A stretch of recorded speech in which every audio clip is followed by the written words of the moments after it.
Pawanraje Nimbalkar हत्याकांडासंदर्भातली update आहे। या हत्याकांडाच्या निकालानंतर ऑपरेशन टायगरबाबत आपली पुढील भूमिका स्पष्ट करणार असल्याचं खासदार ओमराजे निंबाळकरांनी आधीच स्पष्ट केलं होतं। त्यात आता पवनराजे निंबाळकर हत्येचा निकाल लागलाय, मात्र कोर्टाने विरोधात निकाल दिल्यामुळे दुखावलेल्या ओमराजेंनी आपण 2 दिवसांनी निर्णय जाहीर करणार असल्याचं वक्तव्य केलं। त्यामुळे ओमराजेंच्या या भूमिकेमुळे ऑपरेशन टायगरवर प्रश्नचिन्ह निर्माण झालंय। ठाकरेंचे 6 खासदार शिंदेंच्या गळाला लागल्याची चर्चा असून सर्व खासदार लवकरच शिवसेनेत विलीन होतील असं कळतंय। मात्र ओमराजे अजूनही आपली जाहीरपणे भूमिका मांडत नसल्यानं संभ्रम निर्माण झालाय। आपला राजकीय निर्णय जनतेशी चर्चा करून ठरवू असंही त्यांनी म्हटलं। त्यामुळे ऑपरेशन टायगर यशस्वी झाल्याची औपचारिक घोषणा नेमकी कधी होणार पाहणं महत्त्वाचं आहे।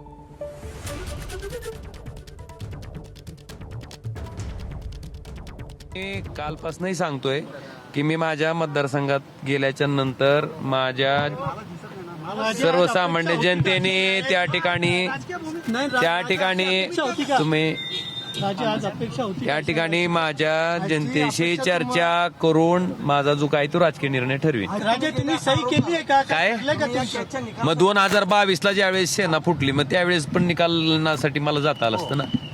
काय बोलता नाही राजे, पण सही केली का आपण? काय मी आपल्याला सांगितलं ना, माझा निर्णय मी 2 दिवसानंतर घेणार आहे।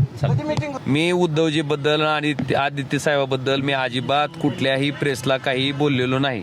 तुम्हीच काय नेमकं त्या ठिकाणी एक लक्षात घ्या, मला माझी भूमिका काही जरी ठरली तरी मी उद्धवजी आणि आदित्यजी बद्दल आधीही कधी बोललेलो नाही, आताही बोलणार नाही आणि भविष्यातही बोलणार नाही। माझी राजकीय भूमिका काही असेल म्हणून मला आपल्याला इतकंच सांगायचं आहे की ती मी ठरवेन माझ्या लोकांबरोबर चर्चा करून। तर ओमराजे निंबाळकरांवर संजय राऊतांनी आता जोरदार टीका केली आहे। ओमराजे हा एक भंपक माणूस आहे। राजे शब्द काढायचं का आमचे चंदनशिव म्हणाले, भंपक आहे। त्याची भाषणं आहे का? मी जर त्यांना सोडलं तर धाराशिवच्या जनतेने मला जोड्याने मारावं असा हा माणूस। सोडून द्या आता ही गोष्ट, गेले ना, शेणातला किडा शेणात गेला। त्यांनी शिवसेना पक्षप्रमुख उद्धवजींजवळ तशा प्रकारचं हे करावं, उद्धवजी त्याबद्दल निर्णय घेतील। परंतु तिच्या बाबतीमध्ये त्यांनी पक्षाची शिस्तमोड केलेली आहे।